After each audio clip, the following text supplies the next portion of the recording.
Assalamualaikum warahmatullahi wabarakatuh. Selamat siang teman-teman sekalian, kelas hukum konstitusi A.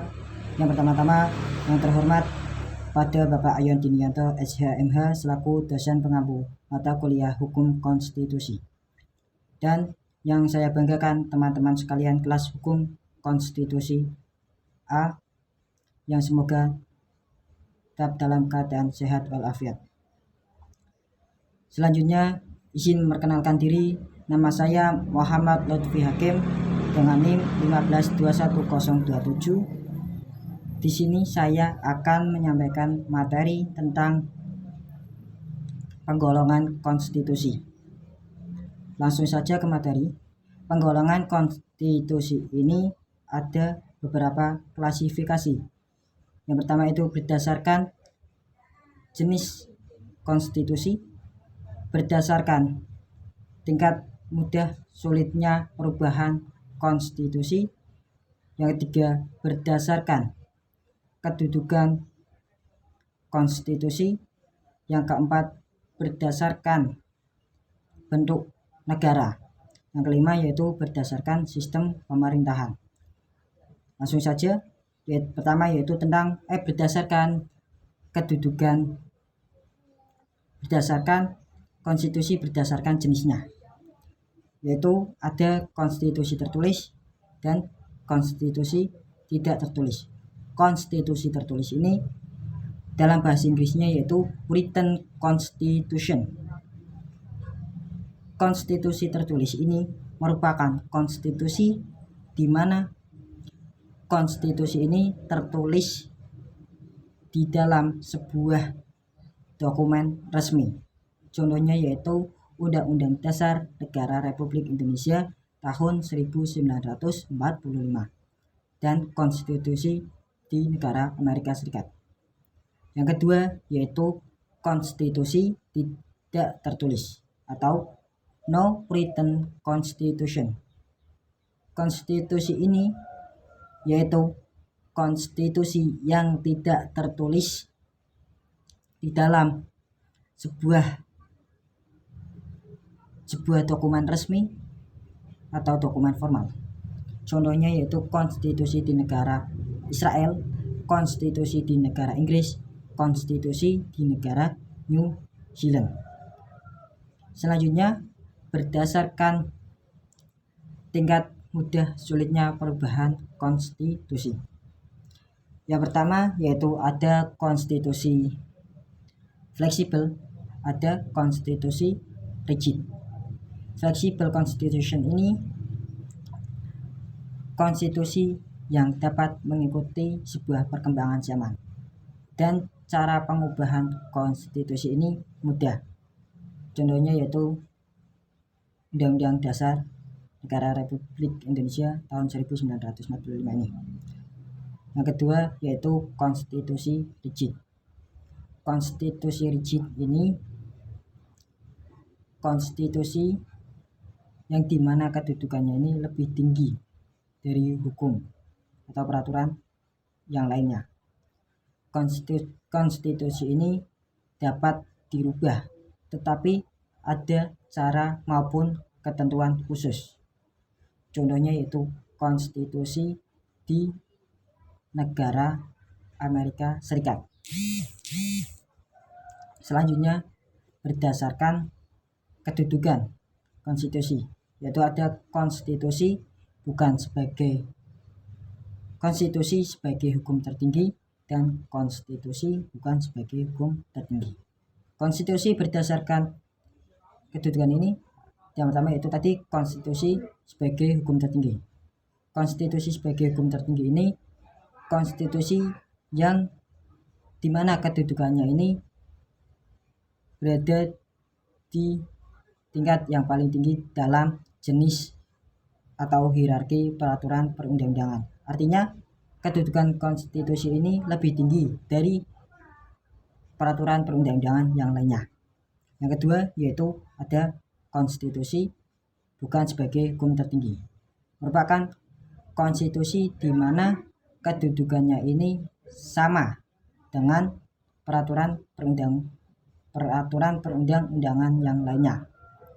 Konsekuensinya, pembentukan dan pengubahan konstitusi ini sama dengan peraturan perundang-undangan yang lainnya atau yang sederajat.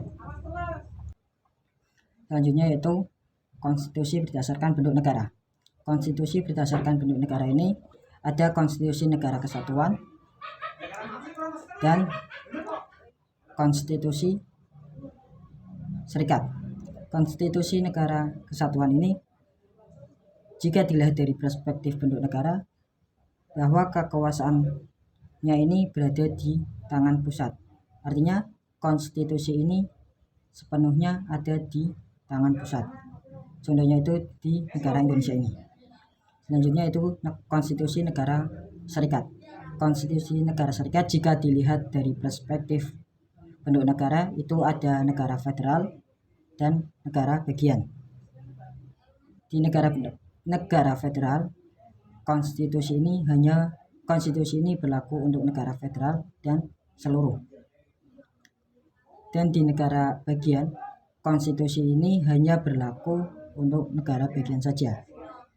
Konstitusi berdasarkan sistem pemerintahan yaitu konstitusi yang mengatur tentang antar hubungan kekuasaan, terutama hubungan kekuasaan parlemen atau legislatif dengan eksekutif. Sistem pemerintahan ini ada 4 macam, yaitu sistem pemerintahan presidensial, sistem pemerintahan parlementer, sistem pemerintahan campuran, sistem pemerintahan kolegial. Sistem pemerintahan presidensial ini di mana kepala negara dan kepala pemerintahan ini dipimpin oleh orang yang sama, yaitu presiden. Presiden ini dipilih langsung oleh rakyat dan presiden ini bertanggung jawab kepada rakyat. Pemberhentian presiden ini dapat dilakukan oleh rakyat saja karena mereka lah yang memilih presiden tersebut. Sistem pemerintahan parlementer yaitu di mana kekuasaannya itu berada di tangan partai atau koalisi partai yang menguasai parlemen atau legislatif. Dan di sistem pemerintahan parlementer ini kepala negara ini hanya sebagai simbolik saja. Jadi kepala pemerintahan ini atau kekuasaan ini bertanggung jawab kepada sebuah parlemen saja.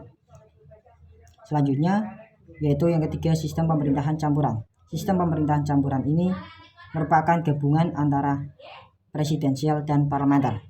Sistem pemerintahan presidensial dan sistem pemerintahan parlementer. Artinya jika ada gabungan dari pemerintahan presidensial dan parlementer, itu contohnya kepala negara dan kepala pemerintahan ini dipimpin oleh presiden yang dipilih oleh rakyat. Kedua, presiden ini bertanggung jawab kepada parlemen, atau jika dilihat dari karakteristiknya, yang pertama itu dipilih oleh presiden, dipilih oleh rakyat, itu merupakan sistem pemerintahan presidensial. Dan yang kedua yaitu tanggung jawabnya pada parlemen, artinya itu merupakan sistem pemerintahan parlementer, presidensial dan parlementer. Nah, itu contohnya dari sistem pemerintahan campuran. Intinya ada gabungan antara sistem pemerintahan presidensial dan sistem pemerintahan parlementer. Yang keempat yaitu sistem pemerintahan kolegial. Sistem pemerintahan kolegial ini kekuasaannya itu ada di Dewan Negara. Dewan Negara ini dibentuk dalam sidang negara. Mereka membentuk sebuah Dewan Negara yang terdapat beberapa orang untuk melaksanakan dan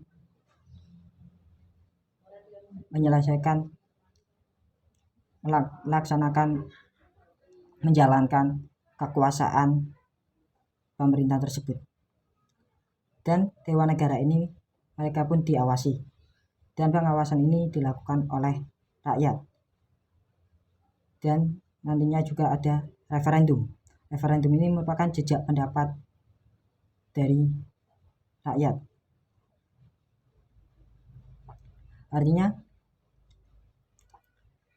dewan negara tidak dapat berdiri sendiri, mereka dibentuk dalam sebuah sidang negara yang juga mereka pun diawasi langsung oleh sebuah rakyat di dalam referendum ini. Mungkin itu saja yang dapat saya sampaikan. Mungkin masih ada banyak kekurangan dalam penyampaian materi ini. Mungkin itu saja. Terima kasih. Wallahu muwaffiq ila aqwamit thoriq. Wassalamualaikum warahmatullahi wabarakatuh.